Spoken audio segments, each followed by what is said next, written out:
dans les yeux d'Agathe. François Bayrou. Bonjour François Bayrou et bienvenue. Merci beaucoup d'avoir accepté de participer à ce podcast. Vous, l'ancien Premier ministre, ministre, député, maire de Pau pendant 12 ans. Vous avez perdu la mairie de cette ville que vous aimez tant aux dernières municipales. Vous revenez aujourd'hui, après un long silence médiatique de 10 mois. Vous revenez avec un livre, notamment Alerte sur la France qui vient, aux éditions de l'Observatoire. Un livre dans lequel vous tirez le signal d'alarme, une fois de plus, sur la dette, dans lequel vous revenez aussi sur votre expérience à Matignon. Peut-être qu'il y a un besoin aussi d'expliquer, de justifier ce que vous avez vécu. Ma première question, c'est comment allez-vous aujourd'hui et est-ce que vous êtes en paix avec les derniers événements ? Moi, je suis très bien. Et je suis personnellement absolument engagé dans la période qui va s'ouvrir. Après, en effet, les difficultés de Matignon, on va y revenir. Après, On en reparlera. Une défaite électorale, dans une vie, il y a toujours, dans une vie politique sérieuse, il y a toujours des défaites électorales, mais c'est pas ça qui m'inquiète le plus. Ce qui m'inquiète, c'est la terrible crise qui vient et que tout le monde fait semblant de ne pas voir. Les conséquences de cette crise qui sont pour moi le risque d'une guerre des générations.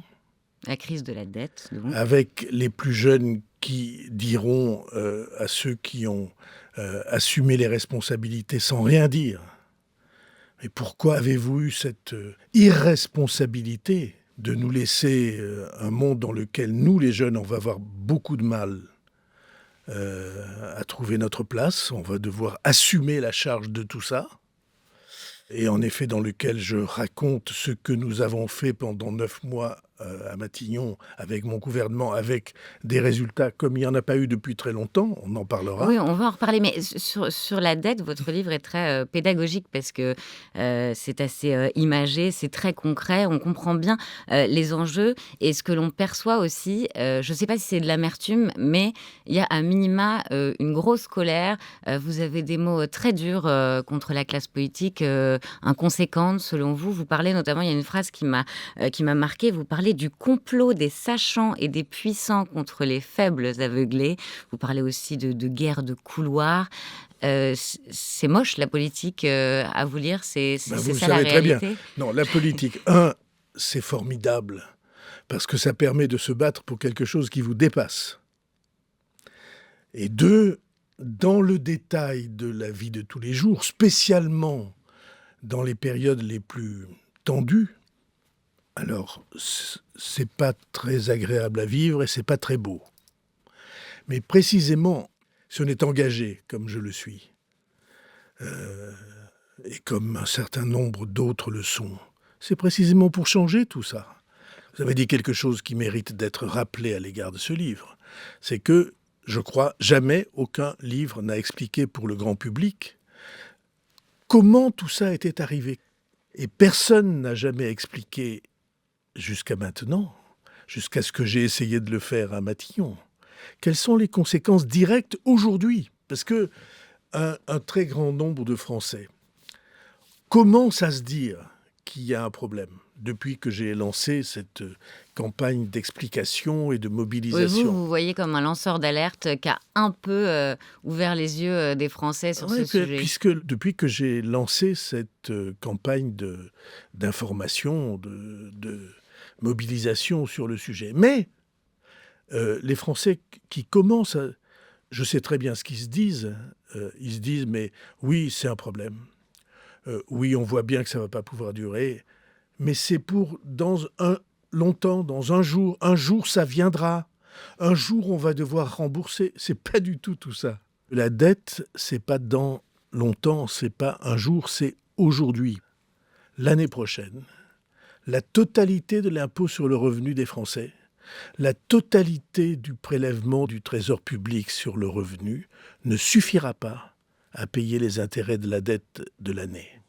Tout cet argent dont on aurait le plus grand besoin pour les plus jeunes, pour l'éducation, pour la santé, cet argent, il ne sera pas là. On le verse à nos créanciers et nos créanciers, ils sont pour 60% d'entre eux étrangers.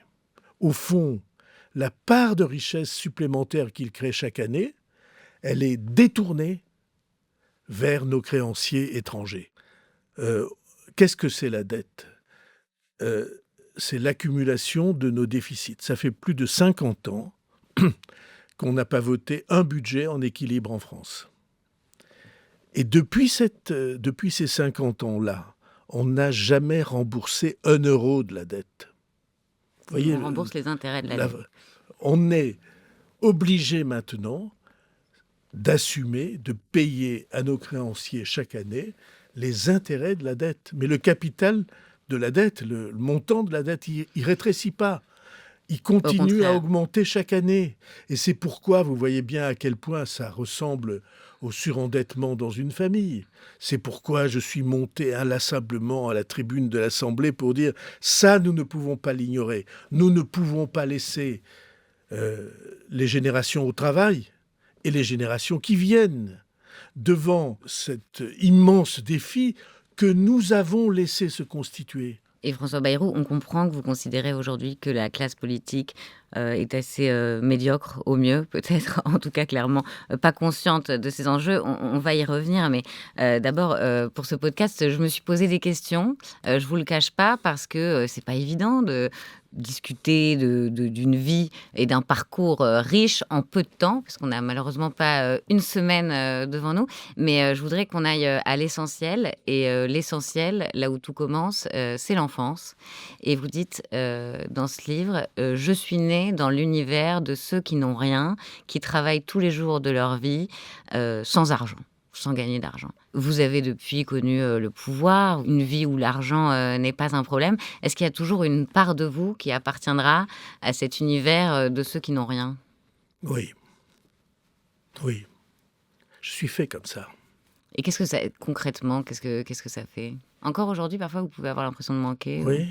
En tout cas, je vis, comme beaucoup, avec l'idée d'une menace latente qui serait, oui, d'être devant ces rendez-vous-là où on ne peut pas faire face. J'ai raconté dans le livre, j'avais été agacé parce que j'avais lu sur des réseaux sociaux où on lit les pires injures, mises en cause, saloperies pour, vous savez bien, Oui. Protégé par l'anonymat.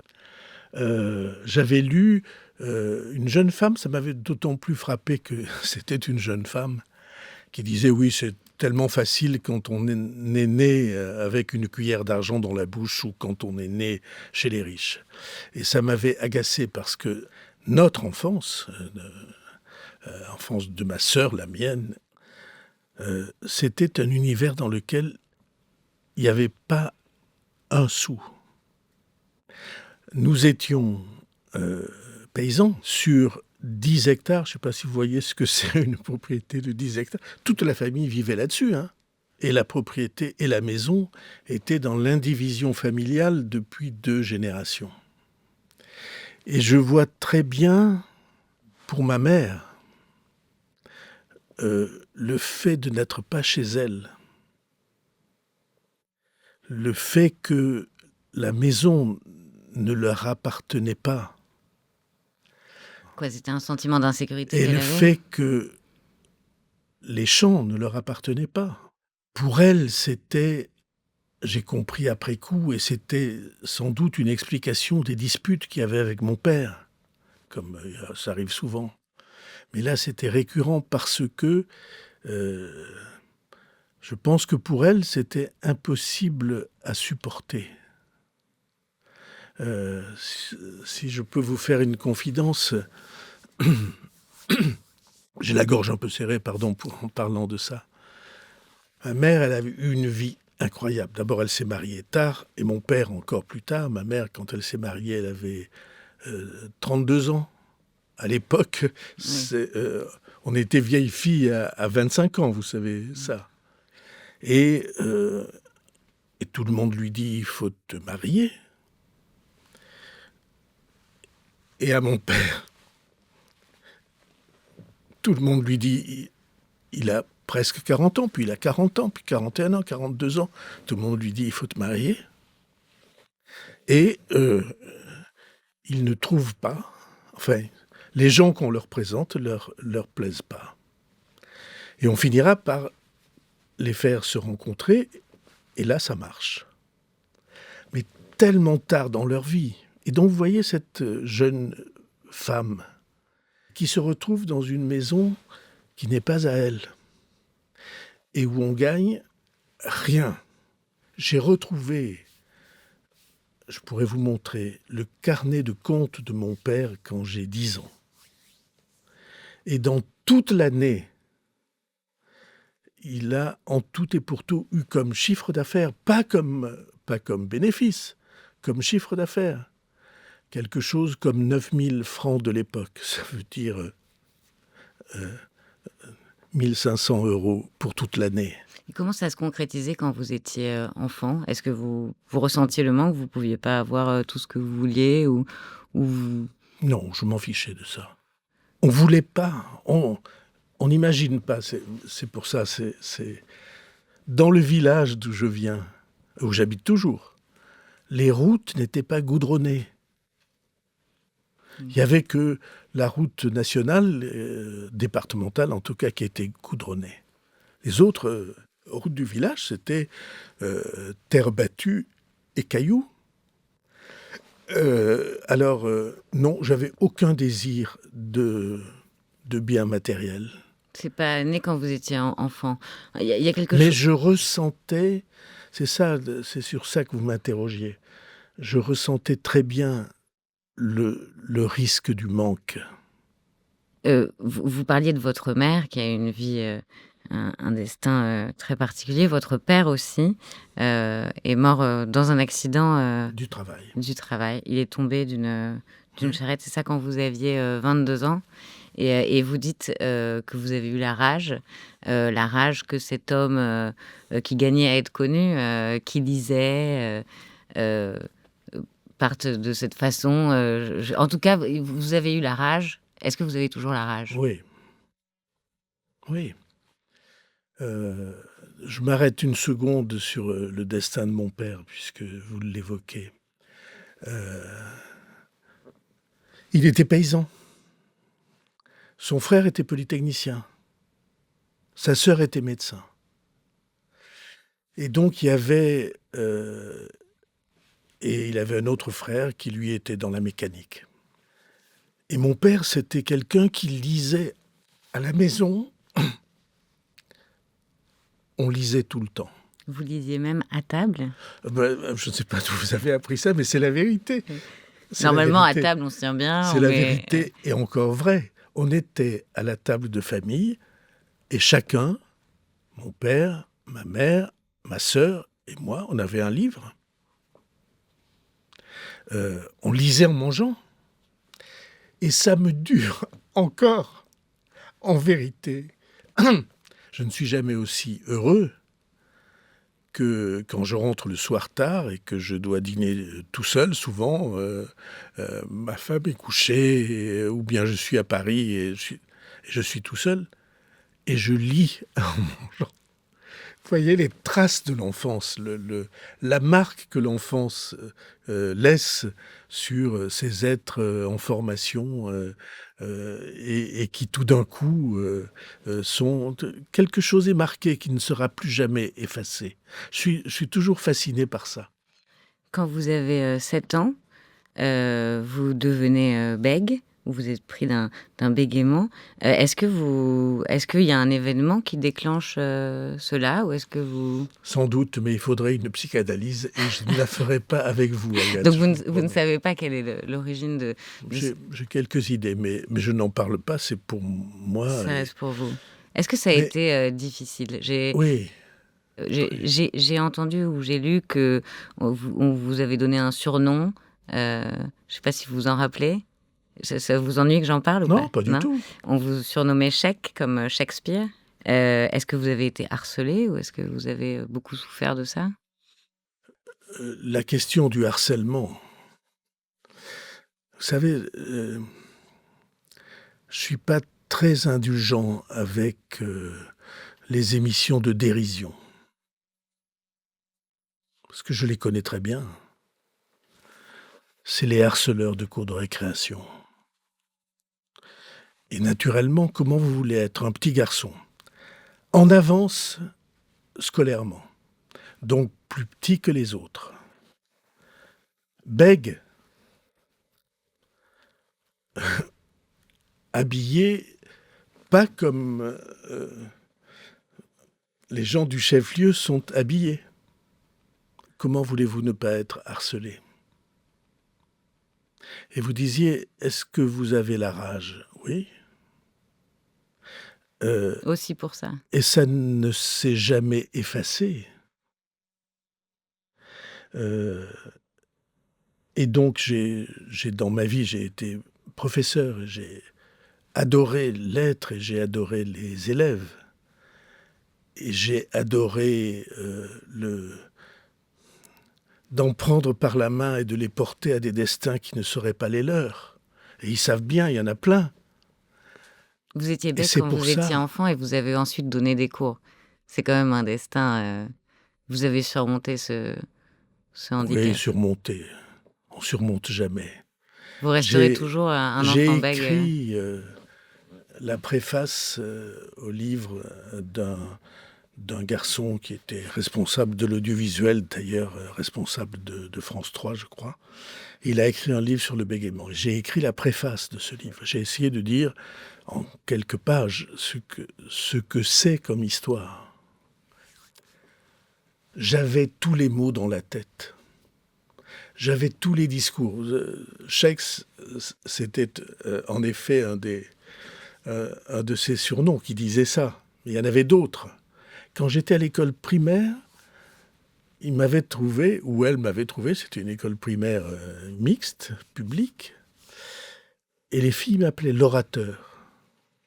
Alors j'imagine qu'elles n'ont pas trouvé ça toutes seules, ça devait être un instituteur qui avait dû dire ça, parce que j'étais assez stupide pour faire des discours. Et puis un jour, ça se casse. C'est-à-dire que tous ces mots que vous portez en vous, les littéraires disent des périodes, c'est-à-dire avec le rythme, comme une chanson. J'ai jamais su chanter, donc pour moi, la poésie m'a servi à ça. Oui, on va en parler de la poésie aussi. À compenser l'incapacité à la musique. Et c'est cassé. Et les mots, vous les avez dans la tête. Mais vous n'arrivez plus à les dire. Et vous ne pouvez plus les dire. Ça bloque là. En effet, c'est pas l'expérience la plus agréable qu'on puisse travailler. Et ça dure. Ça a duré combien de temps? Ça dure encore. Je vous raconte juste une cruelle et petite histoire. J'aimais tellement la poésie que j'ai voulu apprendre à la dire. Parce qu'un jour, quelqu'un m'a dit « Mais pourquoi tu corriges pas ton accent ?» Une fille à qui je récitais des poèmes, très beaux poèmes, et avec beaucoup de cœur. Et je ne savais pas que j'avais de l'accent. Oui. Les petits-enfants de chez nous, ils ne savent pas qu'ils ont de l'accent. Ils parlent leur langue avec leur tonalité. Alors j'ai fait le conservatoire.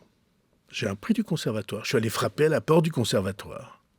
Et c'est André Limoges, s'il écoute encore, qui était un de vos confrères, qui était le chef des émissions à Bordeaux-Aquitaine, qui était professeur au conservatoire.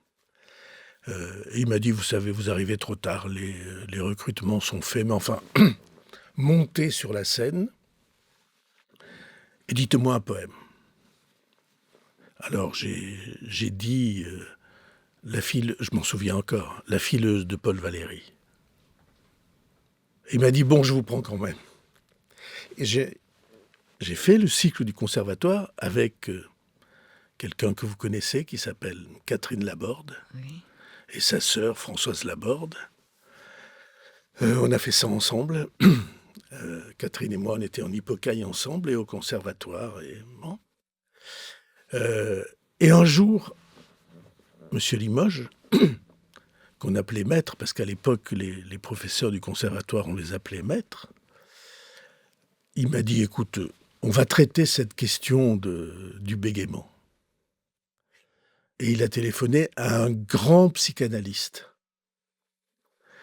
très célèbre, comme lui faisait des émissions à la radio qu'il avait interviewées.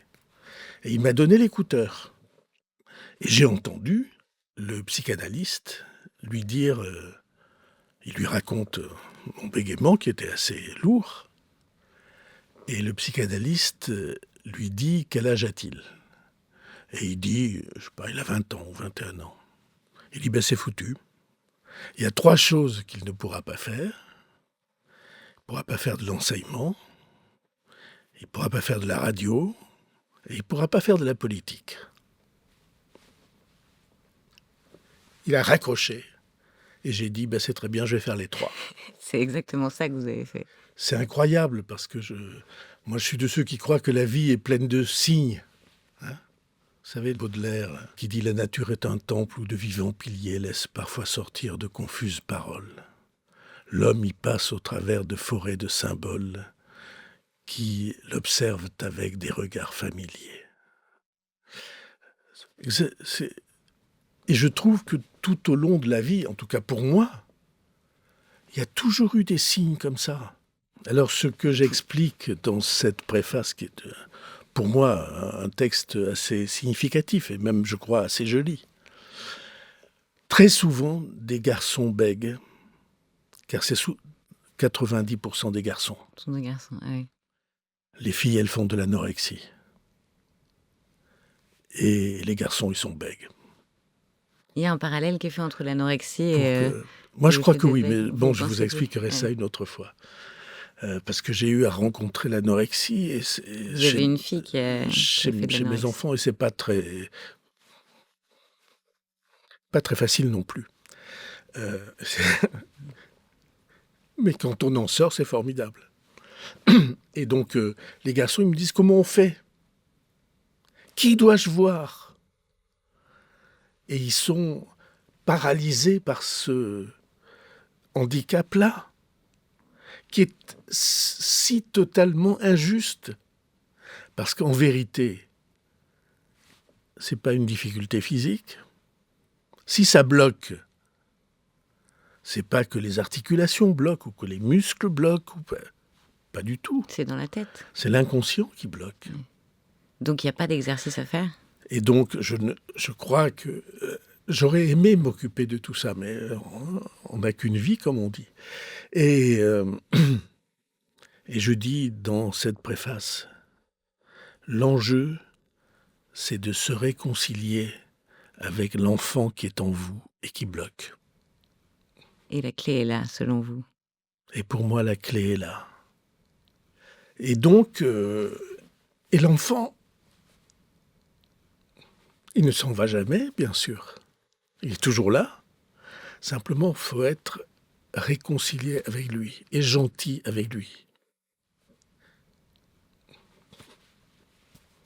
Et alors, il laisse passer les mots. Mais les mots, vous les laissez filer, notamment quand vous récitez des poèmes. Je me rappelle, je crois que c'était il y a 15 ans, on s'était rencontrés une fois à BFM et vous étiez mis à déclamer un poème dans la loge à maquillage. Je ne sais plus quel poème c'était et j'aurais bien aimé m'en rappeler, mais je sais qu'il y en a un que vous aimez particulièrement et que je trouve très beau aussi, c'est « Beaux endormis » de Victor Hugo. Vous voulez nous réciter la première strophe ou 2 strophes ? Bose était couché de fatigue accablé.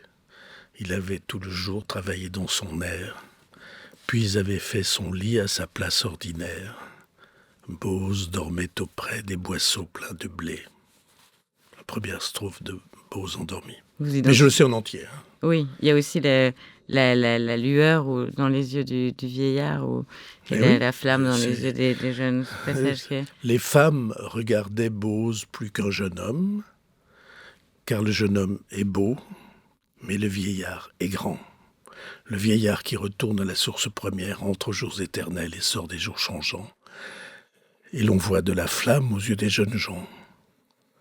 Mais à l'œil du vieillard, on voit de la lumière. C'est pas beau, ça? Il paraît que vous parlez en latin aussi parfois avec Alain Juppé. On m'a dit ça, je ne sais pas si c'est vrai. Vous échangez Oui. pas des messages en latin, vous parlez en latin. Oui, Oui, ça nous arrive. Ben, on a fait les mêmes études, pour lui très brillantes, par l'école normale supérieure, moi par le chemin de la fac. Et j'ai un fils normalien, cela dit, donc Euh, et on est deux à avoir manqué le concours, Macron et moi. Donc, mais lui de peu et moi de beaucoup. Donc, ça donne quoi un échange en latin entre François Bayrou et Alain Juppé? Non, je ne vais pas vous faire Vous ça. parlez politique en latin? Je ne vais pas vous faire ça.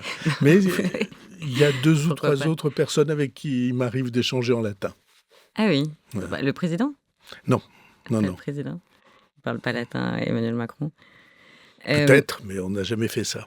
Juste pour clore ce chapitre, est-ce qu'il n'y a pas le Bayrou des villes et le Bayrou des champs, le Bayrou des villes à l'aise dans les cercles du pouvoir, intrigant, et le Bayrou des champs, le paysan attaché à son village qu'il n'a jamais quitté? Je n'ai jamais été dans les cercles de pouvoir dans les villes. C'est peut-être même la raison pour laquelle j'ai duré. J'ai dépassé cette limite-là aussi. Alors, soyons clairs, je me sens beaucoup plus jeune aujourd'hui que je ne l'étais il y a quelques années. Parce que j'ai traversé des frontières, des limites. J'ai duré plus que les autres. Et vous avez rencontré des présidents, vous avez été à Matignon, vous avez été Oui, au commissariat au plan, vous êtes mais assez proche d'Emmanuel Macron. ah, très, oui. Donc, Enfin, au moins depuis 2017, d'une certaine façon, les non, mais cercles de enfin, pouvoir ne vous sont pas j'avais été étrangers. ministre il y a très Et vous avez longtemps. été ministre de l'Éducation nationale. J'avais été, je crois, assez, en tout cas en échange de proximité avec François Mitterrand. Pas très proche de Jacques Chirac, mais je l'ai fréquenté quand même. C'était un peu plus conflictuel. Mais par exemple, j'ai jamais dîné en ville de ma vie. Vous avez jamais dîné en ville de votre vie. Jamais. Donc vous réfutez cette analyse du Bayrou des villes et du Bayrou des champs. Et je vais vous dire, vous savez, il y a un très grand lieu de pouvoir qui s'appelle le siècle. Peut-être vous en êtes membre. Non, pas du tout. Mais en tout cas, des gens que vous connaissez en sont membres. Et le siècle, c'est le dîner du siècle, c'est tous les mois.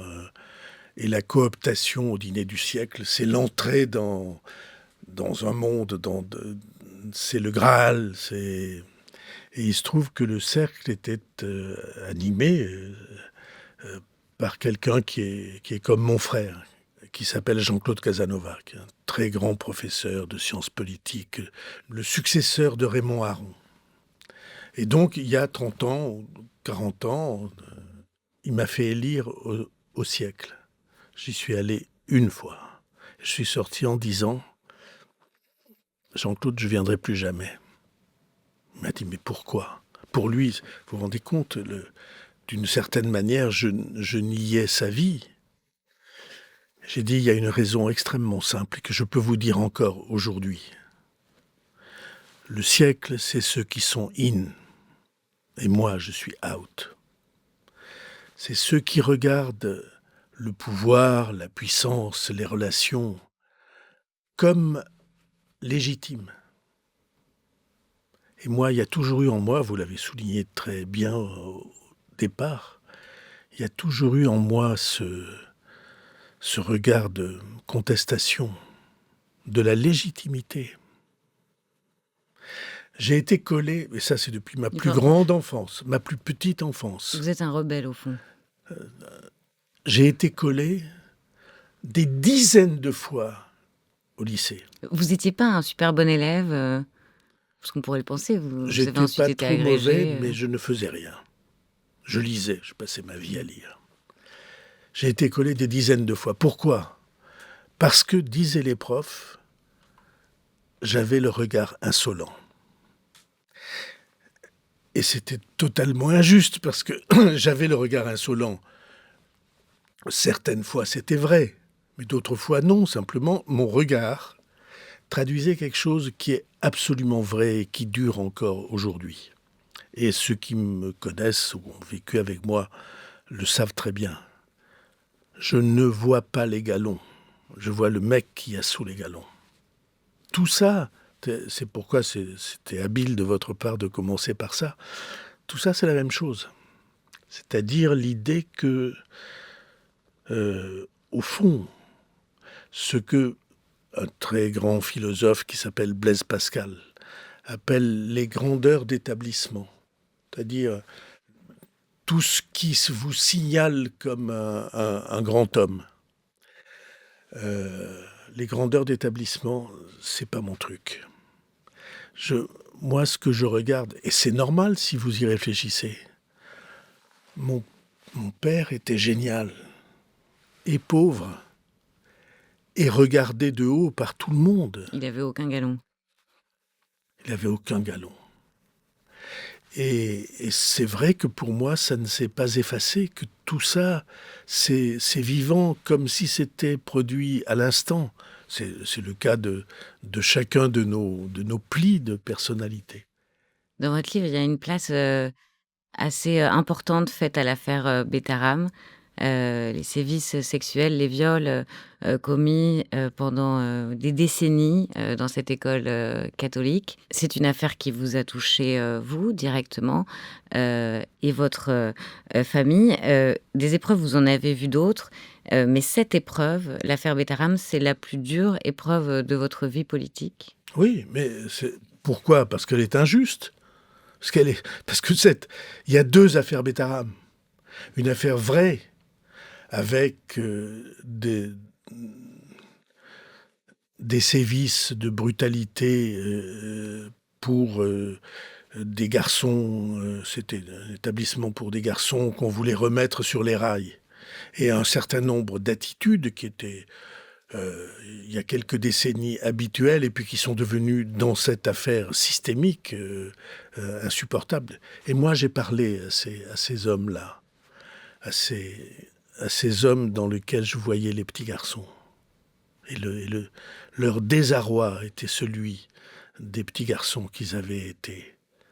Et puis, pire encore, il y a eu des atteintes sexuelles avec des plaintes qui seront instruites, j'espère. Bon. Ça, c'est la première affaire. Ça, c'est Betaram. Puis il y a une deuxième affaire, parce que j'étais à Matignon, parce que mes enfants avaient été élèves à Betaram sans rien voir de tout cela. Ils n'étaient pas à l'internat, parce que c'est juste à côté de chez nous. Mes enfants avaient été élèves il y a plusieurs décennies. Quand l'affaire Betaram sort, mon dernier fils a quitté Betaram depuis 23 ans. Et ma fille est née depuis 35 ans. Et donc, ça me tombe sur la tête. Je n'ai aucun souvenir et aucune information autre que celle qui était dans les journaux. C'est la phrase que j'aurais dû dire. J'ai dit « je n'ai aucune information ». Et en réalité, j'aurais dû dire autre que dans la presse. Que ce qui était écrit dans les journaux. Et encore aujourd'hui, je n'ai aucune autre information. Et on ne va pas refaire l'affaire ici, François Bayrou, mais d'un côté, il y a la commission d'enquête qui pointe un défaut d'action de votre part à l'époque, des actions, selon ce rapport, que vous aviez les moyens d'engager, alors que vous étiez notamment ministre de l'Éducation nationale. Certains vous accusent d'avoir menti. De l'autre, il y a vous. Vous savez que ça n'est pas vrai, ce que vous racontez. En tout cas, le rapport de la commission d'enquête... Non, le rapport de la commission d'enquête, je les ai affrontés pendant 5 heures de temps. C'est vrai. Et elle était composée d'opposants pour la majorité d'entre eux, puisque j'étais minoritaire, ultra-minoritaire au sein du gouvernement. Et le rapport qui voulait me convaincre de faux témoignages ou d'avoir menti, les députés ont refusé de le suivre. Parce que j'ai apporté toutes les preuves. Vous dites défaut en tout cas, c'est écrit dans le rapport. D'action. Mais moi, je vous dis... non seulement il n'y a pas eu de défaut d'action, mais j'ai réussi à retrouver, après plus d'1 mois et demi de recherche, l'inspection que j'avais demandée de l'établissement.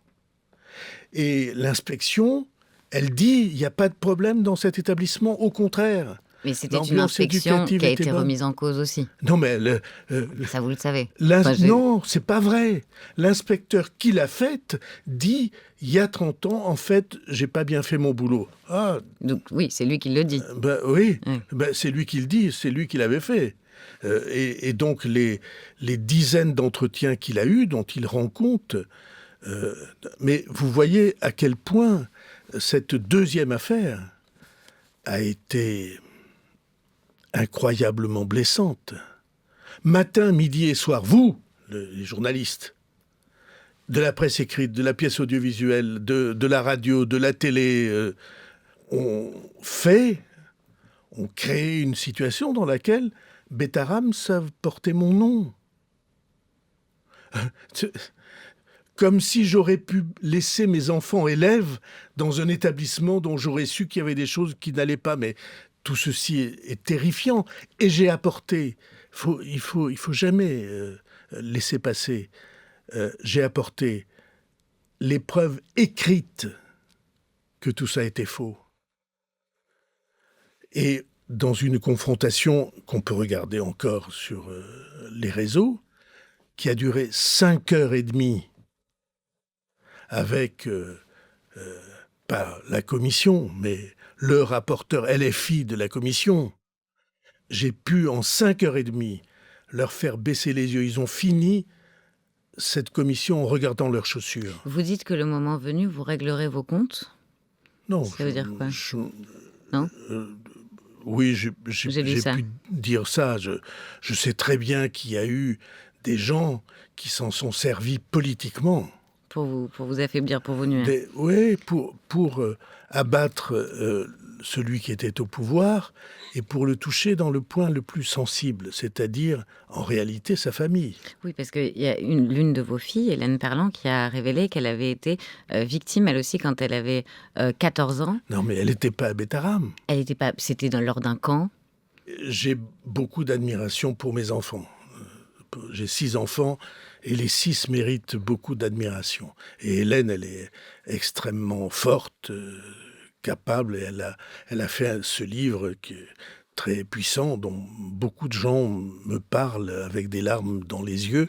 Vous l'avez lu, ce livre ? Le déni, et donc elle explique le mécanisme de ça. Mais vous connaissez bien ce mécanisme. L'inceste est partout.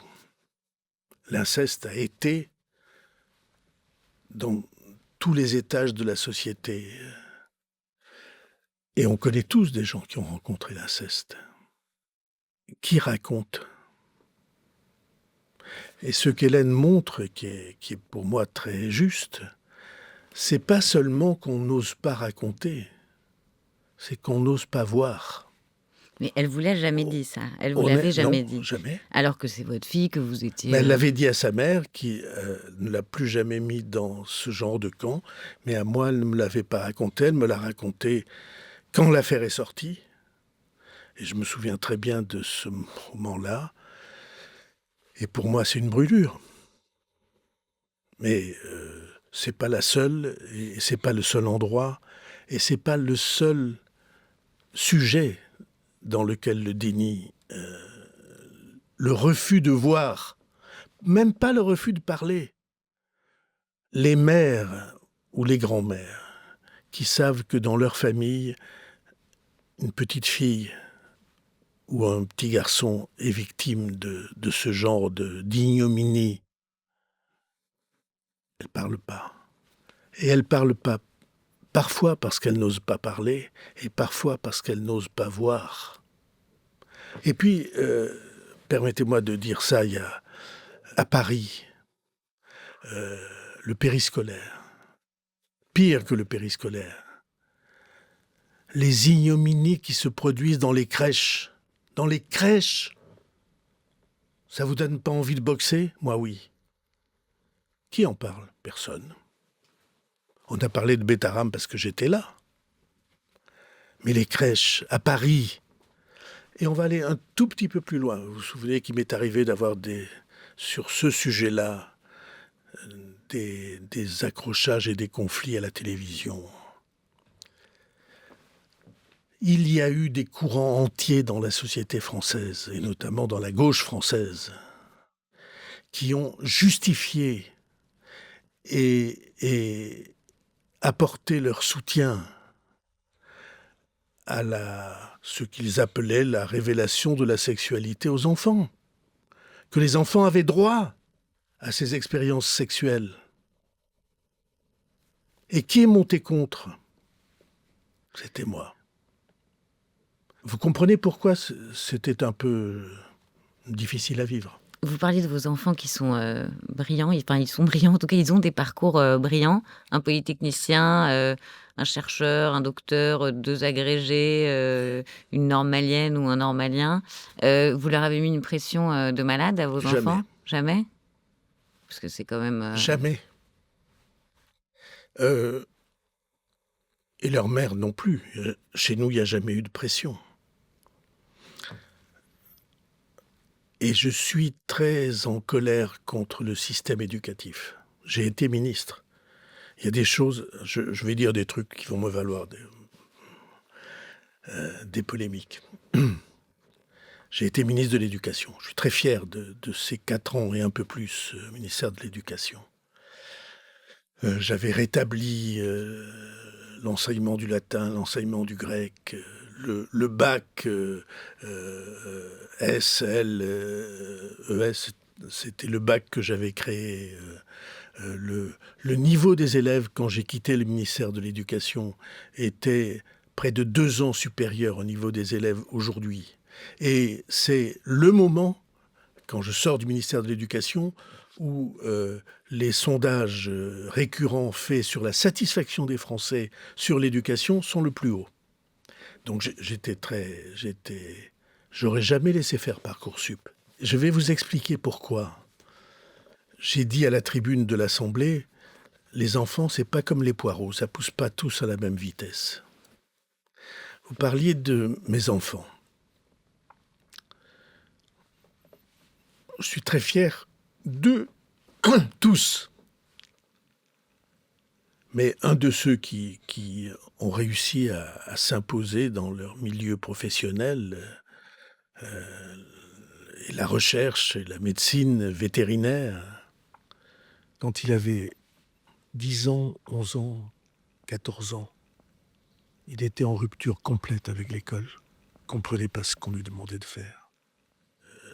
Les maîtresses disaient, il faudra qu'il fasse un métier manuel. Et Dieu sait que j'aime les métiers manuels. Et que j'ai même créé, vous savez, un concours général de ces métiers-là, quand j'étais ministre de l'Éducation. Jamais il n'aurait réussi dans le système français. Parce que dans le système français, la sélection est tellement précoce qu'en vérité, en raison des cycles de vie qui ne sont pas les mêmes, dans des métiers comme ça, les filles, par exemple, réussissent brillamment. Et après, c'est moins facile dans le troupeau. Bon. Mais en tout cas, c'est trop précoce. Pour porter des jugements définitifs. Et aujourd'hui, Parcoursup, c'est à 15 ans ou à 14 ans qu'on leur met une pression fantastique.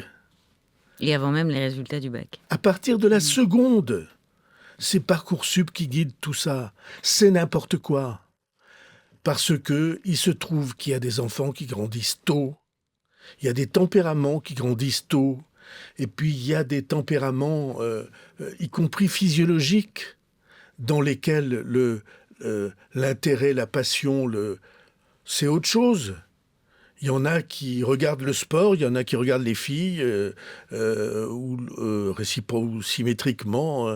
Il y en a qui se sentent mal dans leur peau. Il y a des cygnes qui se sentent des canards. Et des canards qui se croient des cygnes.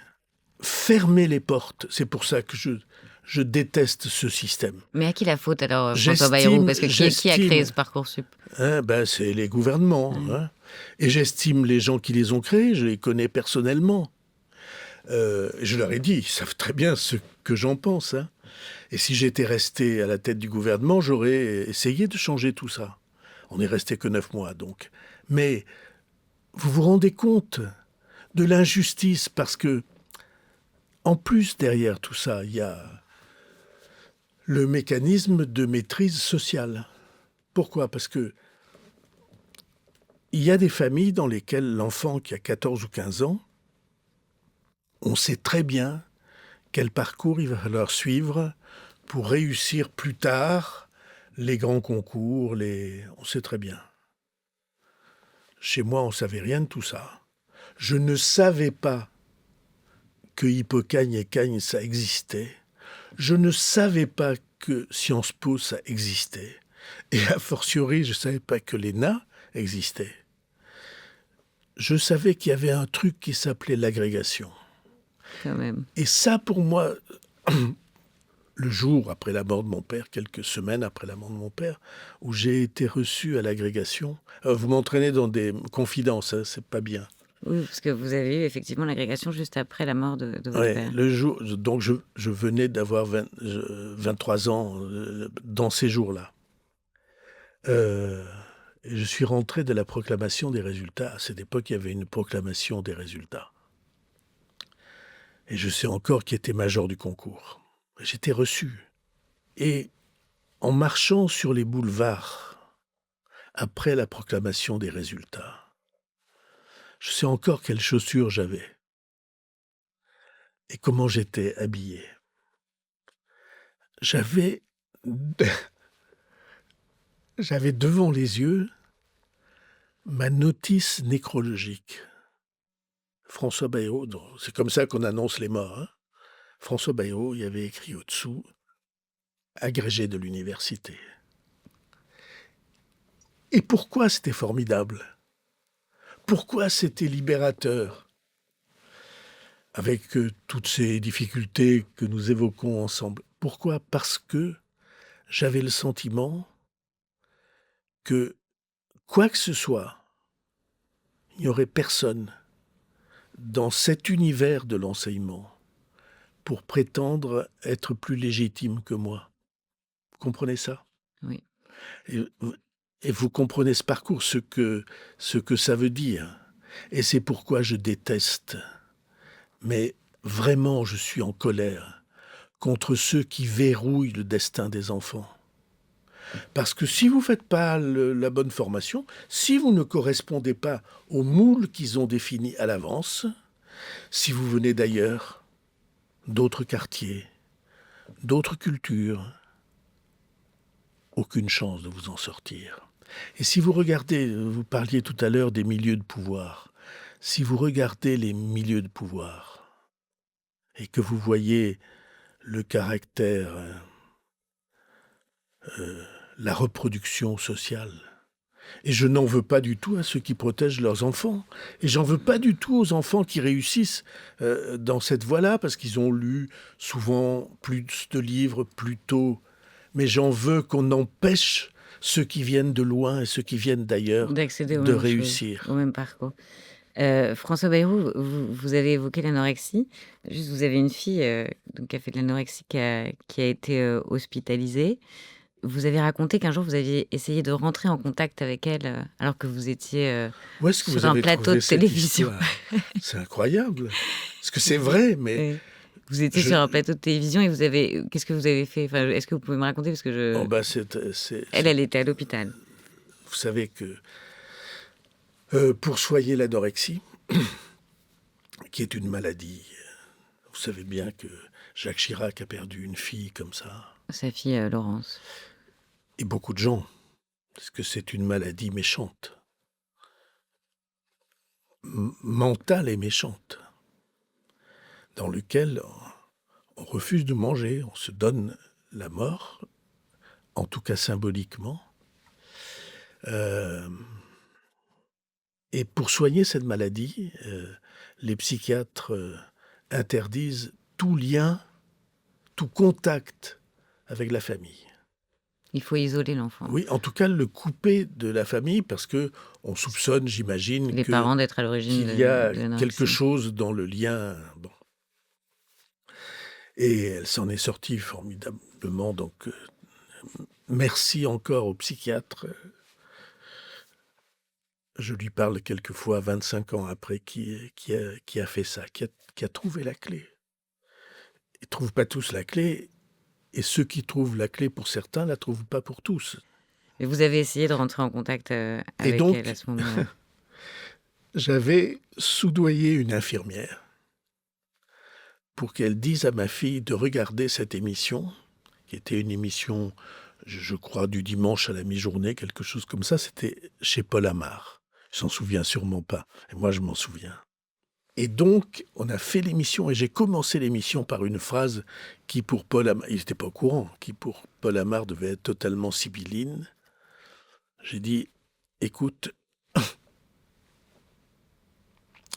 quelque chose comme « c'est difficile, mais on va s'en sortir ». Et j'ai commencé l'émission.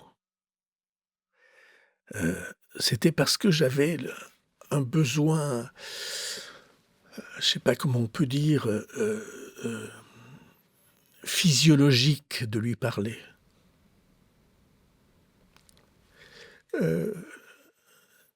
Tripal de lui parler. Et donc, j'ai fait ce... Alors, personne m'en a jamais parlé. Mais j'imagine que les spectateurs ont dû se dire qu'est-ce qui se passe dans la tête de ce mec. Voilà. On va s'en sortir. Et c'était vrai. Elle s'en est sortie. Et ça vous a un peu rapproché de Jacques Chirac aussi, cet épisode, parce que vous avez partagé vos expériences de père sur ce sujet. Oui. Je ne sais pas où vous avez trouvé tout ça, mais... Vous l'avez raconté une fois. Vous avez un rendez-vous avec Jacques Chirac. Je sais encore quel jour c'était. C'était le 25 mai 2000. Donc il y a 26 ans. J'avais pas souvent eu des relations faciles avec Jacques Chirac, comme vous savez. Et ce jour-là, j'avais rendez-vous avec lui. En plus, je venais le matin même d'apprendre, simplement parce qu'il n'y avait plus personne qui répondait au téléphone, d'apprendre son hospitalisation forcée. Forcée. Parce que le pronostic vital est en jeu. C'était un peu lourd. Puis il y a eu plein d'incidents dans cette matinée que je ne vous raconte pas, mais j'avais rendez-vous avec Jacques Chirac en début d'après-midi. Et vous savez comme il était d'autant plus jovial que vous étiez moins son ami. Par exemple, il exigeait, je fais un peu la même chose, donc j'en parle avec prudence, il exigeait que le tutoie ceux qui n'étaient pas ses amis. Ses amis le vouvoyaient. Et je m'aperçois avec le temps que c'est comme ça pour moi aussi. Les jeunes qui travaillent avec moi, mais enfin loin de moi, ils me tutoient. Ceux qui sont avec moi, ils me vouvoient. Et c'est normal si on y réfléchit. J'ai jamais tutoyé Raymond Barre, vous voyez. Et Giscard, évidemment, et les gens qui étaient les grands de cette époque. Et donc... oui, vous tutoyez, là. Et j'arrive chez... Bien sûr, il exigeait que je le tutoie. Et donc, j'arrive à l'Élysée, l'huissier ouvre la porte, il me dit « Ah, la jovialité de Chirac. Et comment ça va ? Ah !»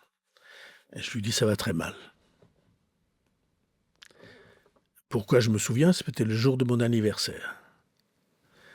Après la campagne européenne que j'avais faite en dissidence avec Chirac, sur lequel on a eu un très beau score, et c'était le lancement de toute cette aventure-là.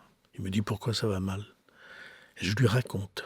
Et comme il avait vécu la même chose, on a eu une demi-heure d'échange d'homme à homme et de père à père.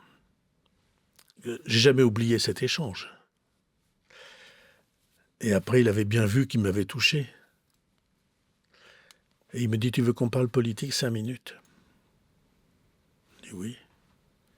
Il me dit cette phrase que j'ai jamais oubliée. Et il y avait dans sa pensée quelque chose de vrai. Il me dit « Qu'est-ce que tu nous fais chier avec les idées ?» La politique, c'est pas des idées. Je vais te dire ce que c'est la politique. J'ai souvent pensé à ça quand j'étais à Matignon. Il faut voir, 25 mai 2000, c'est la cohabitation Chirac-Jospin et les deux au sommet des sondages. Et il me dit « Je vais te dire ce que c'est la politique. » Le Premier ministre s'est fait, et il fait ce geste avec la main que je connais bien, parce que j'ai souvent dit c'était le même geste que ma mère quand elle enseignait aux filles à faire des gâteaux. Tu mets un peu de farine, de sucre, Et Chirac, il fait ce geste-là de la main qui tournoie, et il dit, le Premier ministre s'est fait pour que ça se passe pas trop mal en France. Ce sont ces mots exacts. J'y ai pensé 100 fois, Mathilde. Et le président de la République, dit-il, s'est fait pour représenter la France à l'étranger. Et je lui ai dit, je ne suis pas d'accord avec toi sur un point. Pour moi, le président de la République s'est fait pour donner aux gens des raisons de vivre. Et je partage encore aujourd'hui à la fois, ce qui n'était pas du tout mon cas à cette époque. Je vois très bien ce qu'il veut dire. Parce que candidat à l'élection présidentielle 3 fois, j'avais jamais imaginé ou mesuré la place que la politique étrangère, la politique de défense, les échanges avec les autres pays représentent dans la vie d'un président de la République. C'est incroyable. Incroyable. Et le Premier ministre, je sais ce que c'est. Et la difficulté pour que ça ne se passe pas trop mal en France. Et je pense cependant que la responsabilité politique suprême et même moyenne, c'est de donner aux gens des raisons de vivre. Mais vous ne serez pas candidat en 2027, François Bayrou? J'ai fait ce choix. J'ai fait ce choix, vous avez compris pourquoi.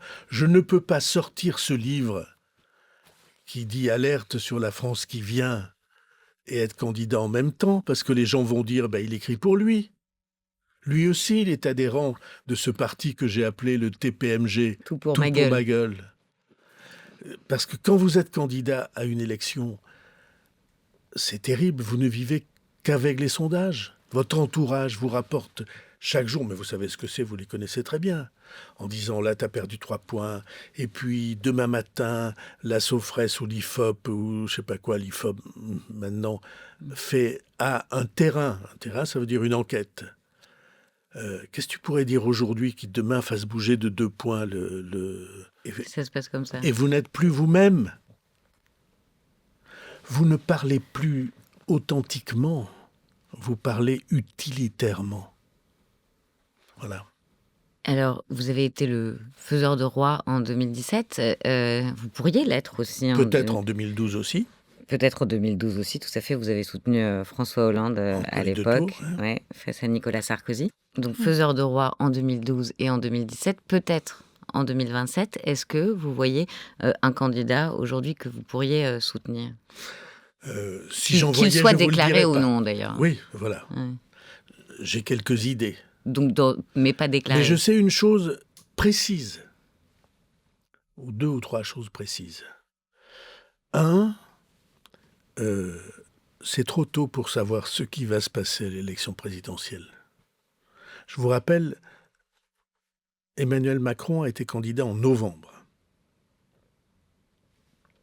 Et on peut faire le tour de tout ça, tout ce qui a changé entre ce qui est arrivé avec Dominique Strauss-Kahn et puis le paysage après, l'élection de François Hollande et de toutes ces choses-là, et le surgissement de ma candidature en 2007, passé gagnant 10 points pendant la campagne, et même à un moment être très près du 2e tour. Donc je sais que c'est trop tôt. 2, j'ai 2 questions. La première, c'est: est-ce que les candidats osent poser les vrais problèmes et dire la vérité aux gens? Sur les retraites, sur la dette, et on en a parlé tout à l'heure. Donc ça, c'est la première condition. Premier critère. 2e critère, est-ce qu'ils me garantissent que jamais, en aucune manière, ils ne feront quelque chose en direction de l'extrême droite ou en direction de l'extrême gauche? Parce qu'on a 2 immenses, pour moi, risques, et plus qu'immenses risques, promesses de malheur. Est-ce que vous connaissez un pays dans lequel l'extrême droite ou l'extrême gauche ont gagné et qui s'en soit sorti en bonne santé, ou avec des gens heureux entre eux, ou des relations de bonne qualité? Je sais ce qu'il y a derrière et ce qui vient derrière. Et vous les mettez sur le La- même plan, vous les la renvoyez haine dos à dos? Je ne les mets pas sur le même plan, je les identifie tous les deux comme des dangers de mort pour le pays. Et À mes yeux. la troisième condition, c'est quoi alors? Et la troisième condition, c'est qu'il faut une expérience suffisante pour accomplir cette fonction. C'est quoi une expérience Et- suffisante? C'est avoir été Premier ministre, avoir été président, Ouais, tout avoir été ça, ministre? de- Parce qu'il n'y en a pas en tout beaucoup. cas, une expérience de la vie, et de la vie en responsabilité. C'est pas une improvisation, la présidence de la République dans un moment de crise comme celui que nous vivons. Et donc ça, c'est pour moi un critère. Il y a un dernier critère. Entre ceux qui disent jamais et jamais, faut qu'ils comprennent qu'ils ne sont pas des ennemis entre eux. Vous voyez ce que je veux dire? Ils peuvent être des concurrents, ils peuvent présenter des solutions différentes ou différenciées, bien entendu, ils ne sont pas connivents, mais ils appartiennent au même ensemble. Vous parlez d'où à où? Vous parlez de la social-démocratie J'appelle du côté de la gauche de la à social-démocratie à la droite de qui? à LR si À la droite de Bruno Retailleau? ils refusent les solutions simplistes ou extrémistes, et parfois j'ai des interrogations. Mais sinon, votre Et idéal, ce serait une espèce de confédération Je dis, c'est un fleuve. Il y a deux rives, il y a un fleuve. Et dans le fleuve, il faut qu'ils comprennent qu'ils vont devoir vivre et travailler ensemble. Que si vraiment ils refusent les deux risques mortels, jamais l'extrême droite n'a rendu service à un pays et jamais l'extrême gauche n'a rendu service à un pays. Ils conduisent les pays à leur mort. Donc vous appelez de Raphaël Glucksmann à J'appelle éventuellement pas, on fait Bruno un Retailleau. podcast, on fait pas une émission politique. Mais vous appelez... J'appelle pas. Non. Je vous dis mon comment vous dites, les yeux dans les yeux. Je vous dis mon regard à moi, c'est ça. L'aspiration qui est la mienne, c'est d'imposer des sujets que pour l'instant on ne traite pas, ou de proposer un comportement que pour l'instant on n'accepte pas. Ça, on l'a entendu, notamment sur la dette. Est-ce que François Hollande, qui a l'expérience d'un ancien président, un regard sur l'international, parce que c'est important pour vous l'international quand on est chef d'État, vous le dites, pourrait être ce candidat au milieu de ce fleuve? Alors, je lui ai dit, la première chose, c'est qu'il faut qu'il clarifie sa position à lui. Parce que pour l'instant, il n'est pas candidat. D'abord, il n'est pas candidat, mais ceci est secondaire. Mais C'est clarifier quoi alors? sa position à l'égard de LFI et des associés de LFI. Parce que pour l'instant, le Parti socialiste, dont Hollande est encore membre, que je sache, est-ce qu'ils ont clarifié leur position? Pas du tout. Et ça, vous l'avez dit à François Hollande? Oui, bien sûr. Et qu'est-ce qu'il vous a répondu? Ça vous regarde pas. Et c'est la même chose à droite. Deuxièmement, combien de candidats y a-t-il qui ne sont pas déclarés à l'heure qu'il est? À mon avis, peut-être beaucoup. pas mal. Il y en a beaucoup de déclarés, trop, sans doute, et beaucoup qui ne le sont pas. Parmi lesquels il y a des visages, des expériences, et on va juger de tout ça et de la pertinence de ce qu'ils disent. Mais donc François Hollande, en tout cas, vous m'avez pas dit non. Vous m'avez dit... À condition qu'ils disent, c'est dans ce fleuve que je suis. Il y en a d'autres. Et pas sur la rive. Il y en a d'autres. Il y en a d'autres que François Hollande qui pourraient incarner. Il y en cela. a plein. Mais donnez-moi des noms, par exemple, parce que vous parlez de quelqu'un qui a Je vais pas l'expérience, vous donner une des vision. noms, je vais pas faire un. En tout cas, on a compris que c'était pas concours Édouard de Philippe beauté, ou Gabriel Attal. Mais non, ceux-là sont candidats aujourd'hui. Mais je crois que La réponse est ailleurs. ça va s'élargir. Et ça va nous permettre de juger. Par exemple, il y en a plein, d'après ce que je sens, qui en rêvent ou qui préparent le chemin vers tout ça. Vous pensez que le futur président, si je mets Je sais l'idée pas, du Bloc central, il n'est pas parmi les candidats déclarés? On verra. Je sais qu'une élection, c'est une décantation. Mais vous avez je ne crois pas trahir de secret en disant qu'il y a plein de gens qui y pensent. Bruno Le Maire y pense. Thierry Breton pourrait être dans cette liste.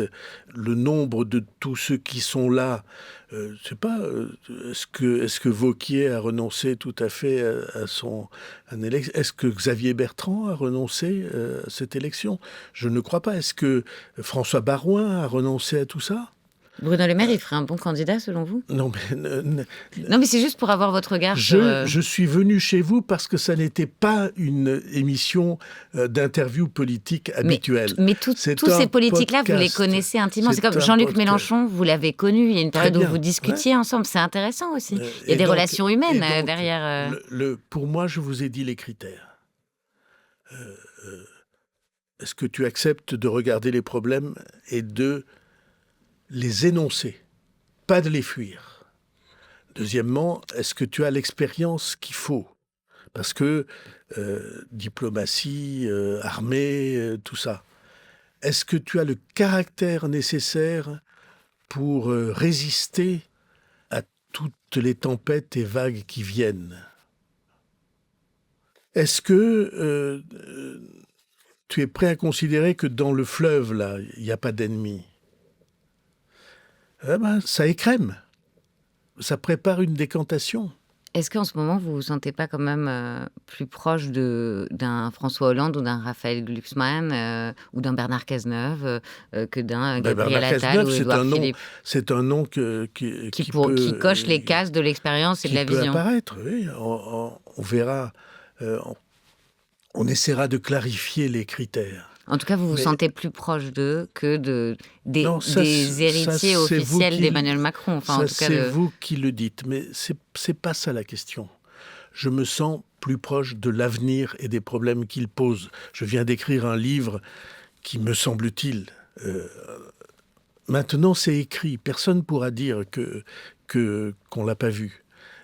Les problèmes qui se posent aujourd'hui, jamais depuis 3/4 de siècle, ils ne se sont posés à la France. Mais oui, j'entends ce que vous dites, François Bayrou, mais il y a quand même 2 candidats aujourd'hui qui sont 2 anciens premiers ministres d'Emmanuel Macron, Gabriel Attal et Édouard Philippe, et qui se sont mis d'accord entre eux. Enfin, ils ont noué une sorte de pacte de non-agression. Le moins bien placé des deux céderait sa place à l'autre. Quel regard vous portez là-dessus? Alors ça, c'est votre manière de raconter l'histoire. Ah, alors racontez-la à votre manière. Encore ce matin, j'en ai vu quelques-uns de ceux-là, c'est pas leur manière de raconter l'histoire. Alors qu'est-ce qu'ils disent? Non, vous les interrogerez. Mais vous y croyez pas à ce pacte présenté officiellement? Je pense pas qu'il y ait de pacte, mais s'ils ont des pactes, ils le disent. Vous comprenez, la clarté, c'est pas mal. J'ai montré cet exemple-là. Moi, je me suis retiré pour faire une alliance avec Emmanuel Macron parce qu'à cet instant-là, il était mieux placé. Et c'est pourquoi j'insiste sur cette idée. Peut-être je vous l'ai laissé entendre. Dans ce grand courant-là, il faut quelque chose qui est peu fréquent en politique. Il faut de l'abnégation. Et vous ne la voyez pas pour l'instant? Il faut être capable de dire, et tous les gens qui sont là, dont on a cité le nom, et je peux en citer encore d'autres, tous les gens qui sont là, il faut qu'ils soient capables de dire, si c'est pas moi, j'aiderai. Alexis Collère, ancien secrétaire général de l'Élysée, dit parfois à ses interlocuteurs, pour être président, il faut avoir 1+1, c'est-à-dire l'intelligence, et 1-1, c'est-à-dire un petit grain de folie, la certitude d'avoir un destin. Est-ce que vous le voyez chez quelqu'un, cela, aujourd'hui? Et est-ce que pour vous, personne n'est au niveau d'Emmanuel Macron, dont vous dressez un portrait élogieux d'ailleurs dans le livre? D'abord, il suffit d'ouvrir les yeux pour savoir que quand je dis « il est à la hauteur », on voit qu'il l'est. À la hauteur du monde. Et pour moi, c'est un critère, être à la hauteur de Trump et de Xi Jinping et de Poutine. Il n'y en a pas un qui lui arrive à la cheville aujourd'hui Ah, j'ai jamais dit ça. Mais c'est une question que je vous pose. Non, je pense au contraire que on a plein de capacités peu révélées ou dont les Français... et peut-être que je suis là pour aider à ça. Je pense qu'il y a dans les noms que nous avons cités des gens qui, oui, ont cette capacité-là.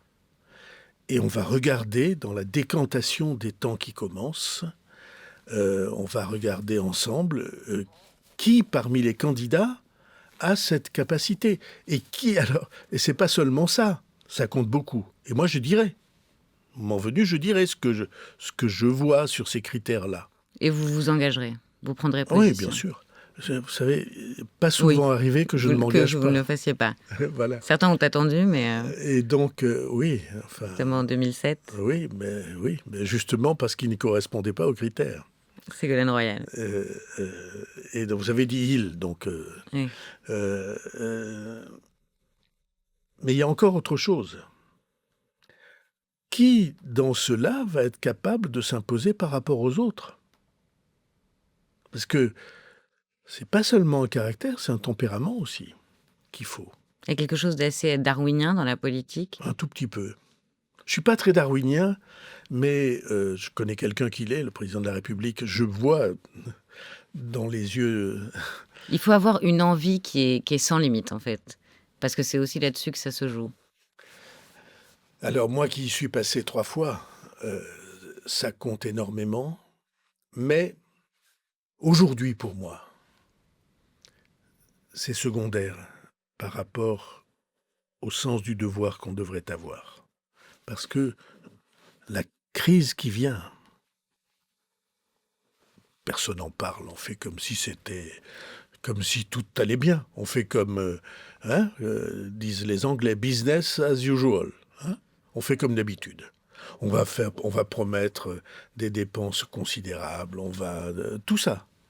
Mais la vérité est que tout ça, c'est cette peinture rose sur le paysage, c'est un mensonge. C'est le bal des menteurs. Et que le temps... Moi, je ne dis pas du sang et des larmes, mais je dis que oui, c'est un temps churchillien. Cette gravité-là, ce sentiment de responsabilité que tout ce que nous avons devant nous est lourd. Alors, ça va décanter. François Hollande, il pense que ça va se décanter 2 mois avant l'élection. Oui, c'est que ce sera si tard que ça? C'est très simple. L'alliance que j'ai réalisée avec le président de la République qui allait être élu, Emmanuel Macron, cette alliance-là, elle est du 23 février. Oui, donc c'est à peu près ça. Et ça commence entre fin novembre et le mois de février. Il y a 3 mois cruciaux. Il faut que le paysage soit en place, il faut que les candidats soient identifiés, et il faut à la fin assez d'abnégation pour que tous ceux qui sont dans le grand courant que j'évoque disent « Écoute, c'est lui qui est le mieux placé, ou elle. » Ce fleuve de la social-démocratie à la droite de LR. François Bayrou, cette fois... Ou elle, parce que dans les noms, il y a... Pour l'instant, on cite que des hommes, mais il y aura aussi, il y a j'en suis Elisabeth sûr, Borne, des femmes. Yael Braun-Pivet. Yael Braun-Pivet, il y a des gens de qualité. Cette fois, donc, vous ne serez pas candidat, mais vous dites je peux aider et contribuer à faire émerger cette personne fédératrice-là.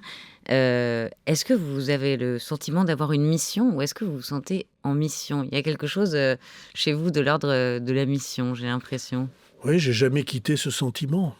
Alors, je vais essayer de répondre aussi exactement que je pense sur ce sujet. J'ai toujours eu le sentiment d'avoir une mission. Une mission divine? Et des conneries, pardon, excusez-moi. Parce que vous êtes croyant aussi. Oui, mais souvent, oui, j'ai eu le sentiment que nous avons tous un destin.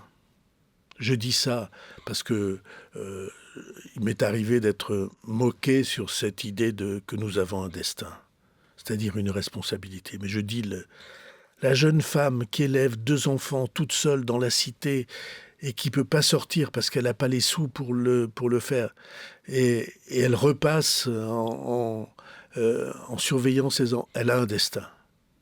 Vous, qui êtes journaliste et brillant, vous avez un destin.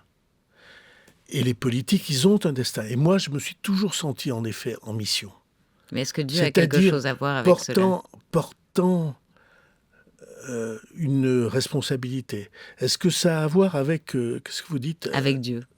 Non, mais... Parce que vous êtes croyant. Je ne sais pas.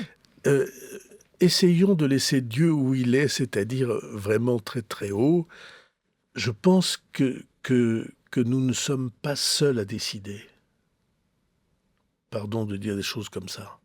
Je pense que il y a au-dessus, il y a des influences. Avec un de mes meilleurs amis qui s'appelle Philippe Lapousterle, qui a été un grand journaliste, intervieweur. Quand on se sépare, on se dit l'un à l'autre que les puissants te gardent. C'est un mot oriental, hein, c'est une formule orientale. Mais je crois qu'en effet, on a une responsabilité qui dépasse la contingence de nos événements, de nos intérêts, des accidents. Je pense qu'on est tous là pour faire quelque chose. Il y a des gens qui croient qu'on est là par hasard. Moi, j'ai jamais cru ça. Je ne pense pas que le monde soit par hasard. Et je ne pense pas que vous soyez là par hasard. Et je ne pense pas être là par hasard. Et je pense qu'aucun d'entre nous ne peut considérer que le monde se débrouille sans lui. Je pense que nous avons une responsabilité. Alors, vous appelez ça mission, destin. Je veux bien tous les mots que vous utilisez, à condition qu'on prenne la dimension de tout ça. François Bayrou, c'est le moment de la série de questions, comme à tous mes invités. Questions courtes, réponses courtes. Si vous deviez changer quelque chose dans votre vie, ce serait quoi? Rien. Votre mot préféré? Mon mot préféré? Quand j'étais à l'école primaire dans le petit village chez nous, l'instituteur qui était formidable et qui allait mourir à 44 ans d'une tumeur au cerveau en laissant 5 enfants, sa jeune femme et 5 enfants. Il s'appelait Monsieur Lacou. Et juste avant de partir, se faire opérer et mourir. Dans sa dernière leçon, il nous a appris quelque chose que j'ai jamais oublié. Il a dit « N'oubliez jamais le mot le plus long de la langue française. C'est anticonstitutionnellement. » Alors je ne dis pas que c'est mon mot préféré, mais quand je pense au mot, je vois son visage. Et vous pensez à anticonstitutionnellement. Est-ce que vous êtes heureux aujourd'hui, François Bayrou? Oui. Est-ce que vous avez peur de la mort? Non. Et vous pensez d'ailleurs que les morts ne sont pas morts? Oui. Oui, je pense que... Alors c'est très relié à ce que je vous disais. Je pense qu'on n'est pas là par hasard. Et je pense que les destins, quand ils se rencontrent, votre père et votre mère, ils vous transmettent pas que de l'ADN. Et c'est déjà beaucoup l'ADN. Ils vous transmettent... quelque chose d'autre qui a trait au sens de la vie. Et vous savez, autrefois, dans les cours de philo, on distinguait l'inné et l'acquis. Et j'ai très souvent pensé, on parle souvent de ça avec ma femme, le mystère de tout ça, c'est que c'est 100% inné et 100% acquis. Et peut-être plus. Alors, ce n'est pas des additions qui tombent juste. Et c'est précisément parce que ces additions ne tombent pas juste que ça s'appelle la vie. J'ai une grande admiration pour Louis Pasteur. Pasteur, le grand Pasteur. Et Pasteur, il n'était pas médecin. Il était physicien, il s'occupait de physique et il s'occupait de cristallographie, les cristaux. Et il a fait une découverte que je trouve inouïe. C'est pourquoi tout est relié. Pour moi, tout le sens des choses explose les frontières. Il a découvert ceci, qui est que les cristaux de la matière inerte, de la matière morte, inerte, sont symétriques et les cristaux de la matière vivante sont dissymétriques. Et si vous réfléchissez à ça, vous vous dites... Qu'est-ce que ça dit? Quand je vois un enfant qui marche, qu'est-ce que je vois? C'est comme une chute contrariée par un pas en avant. Et dans la vie, tous les accidents qui vous arrivent, heureux ou malheureux, tout ce qui eh ben, c'est un déséquilibre qui sera plus tard compensé par un autre geste qui amènera l'équilibre. Et pour moi, tout ça est très étroitement lié. Alors peut-être vous allez dire que j'ai quelque chose, il faudrait que je me soigne, que je voie un Vous avez peut-être un psychiatre. -1, vous aussi, en parlant de Oui, la phrase avec Sicolaire. volontiers. J'accepte. Vous prenez le -1. J'accepte d'avoir une case en plus et une case en moins. Parce que ça, c'est vrai. Donc vous avez le profil pour être président, selon lui, alors. Qu'auriez-vous aimé que votre mère vous dise et qu'elle ne vous ait jamais dit?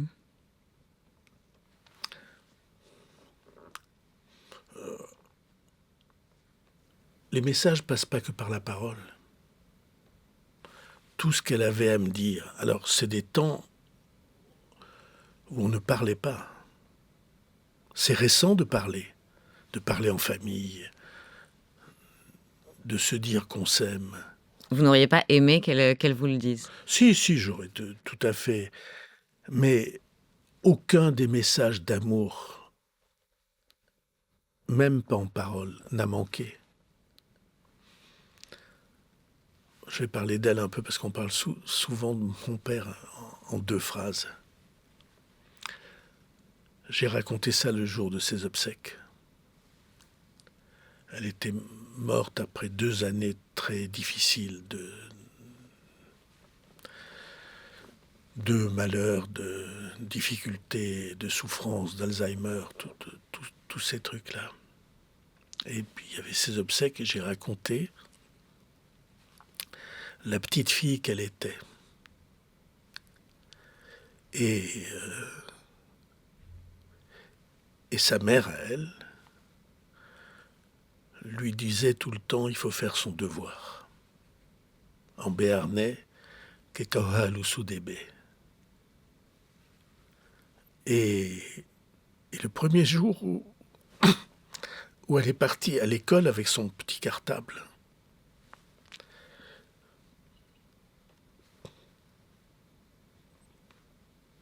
on lui a dit, qu'est-ce que tu vas faire, Emma? Elle s'appelait Emma.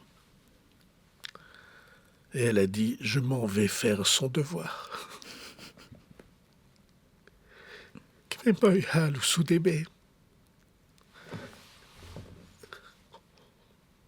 Elle avait mis à la première personne du singulier l'expression du devoir que nous devons tous accomplir. Je m'en vais faire son devoir. Je trouve que c'est assez joli et je trouve que ça dit quelque chose d'assez profond. C'est-à-dire que vous parliez de mission, de responsabilité. On doit tous faire le devoir, prendre sa part du devoir commun. Votre père, qu'auriez-vous aimé qu'il vous dise?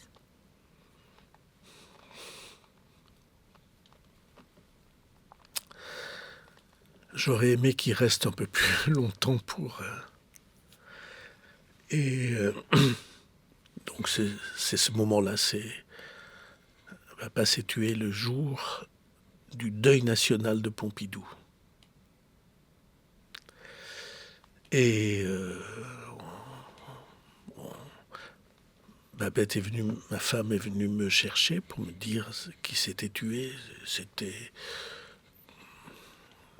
assez chaud pour moi. Pour elle, pour tout le monde. On avait 2 petites filles, on avait 22 ans.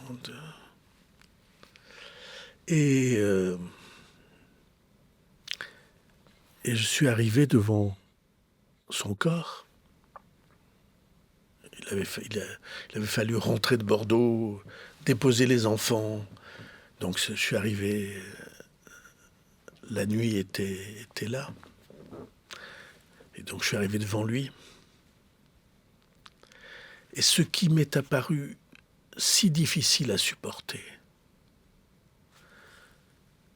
Et l'image que j'ai eue, c'était exactement celle-là, c'est-à-dire le trait était tracé en bas de l'opération.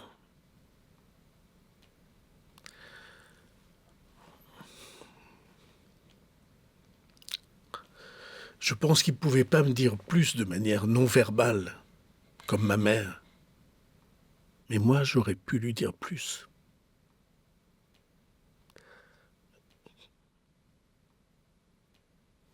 J'aurais pu lui dire, moi, que je l'aimais, par exemple. À cette époque, on ne disait pas ce genre de choses. J'ai pas pu lui dire.